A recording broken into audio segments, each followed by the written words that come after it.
Pandian store சீரியலில் இனிய எபிசோட பொறுத்தளவு கதிர், ராஜி, மீனா இவங்க 3 பேருமே வந்து பார்த்திங்கன்னா பொண்ணு மாப்பிள்ளையும் வீட்டுக்கு வர்றதுக்கு முன்னாடி வீட்டில் போய் ரெடி பண்ணலாம் அப்படின்னு சொல்லிட்டு வந்துட்டாங்க இல்லையா. ஸோ கல்யாணத்தில் செஞ்ச வேலையில் அசந்து போய் நம்ம மீனாவும் ராஜியும் உக்காந்துடுறாங்க. ஆனால் நம்ம கதிர் இருந்துக்கிட்டு ஏன் இப்படி உக்காந்துட்டீங்க, அவங்க வந்துட போகிறாங்க அப்படின்னு சொல்லிட்டு எல்லா வேலையுமே சீக்கிரம் செஞ்சு வச்சுருவோம் அப்படின்னு சொல்லி எல்லாம் செய்ய ஆரம்பிக்கிறாங்க.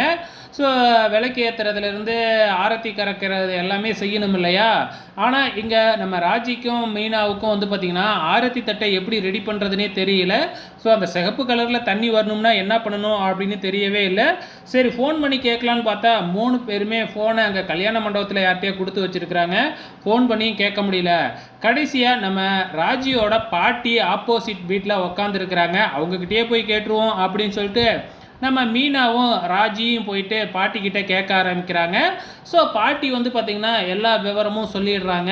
ஸோ வெத்தலை ஏன் வைக்கணும், அது மட்டும் இல்லை மஞ்சளோட சுண்ணாம்பு சேர்த்தா ரத்த கலரில் வந்துடும், சிகப்பு கலரில் வந்துடும் அப்படின்னு பாட்டி எல்லா ஐடியாவும் சொல்லி கொடுக்குறாங்க. அது மட்டும் இல்லை தாங்கிட்ட இருக்கிற வெத்தலையும் பாக்குமே கொடுத்து அனுப்பி விடுறாங்க.